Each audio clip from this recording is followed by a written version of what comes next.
ముఖ్యమంత్రి రేవంత్ రెడ్డిని మరోసారి టార్గెట్ చేశారు మల్లారెడ్డి. కేసీఆర్ వస్తున్నారు, ఇక కాస్కో అంటూ సవాల్ విసిరారు. తమను తిడితే యాక్షన్కు రియాక్షన్ ఉంటుందంటూ హాట్ కమెంట్స్ చేశారు మల్లారెడ్డి. అది ఒక సీఎం మాట్లాడే భాషనే నాది. ఏం భాష అది? ఇంత ఘోరమైన భాష నా జీవితంలో ఎప్పుడు కూడా ఏ సీఎం మాట్లాడంగా చూడలేదు. అంత ఘోరంగా మాట్లాడింది కాబట్టి తప్పకుండా ప్రజలంతా తిరగబడతారు. ప్రజలంతా మళ్ళా ఉద్యమం చేసినట్టు ఇప్పుడు మళ్ళా చేయవలసి వస్తుంది.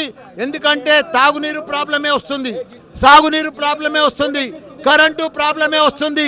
సీఎం కేసీఆర్ గారు 10 ఏళ్ళు అద్భుతంగా చేస్తే దాన్ని సర్వనాశనం చేసేందుకు ఈ కాంగ్రెస్ ప్రభుత్వం కంకణం కట్టుకుంది.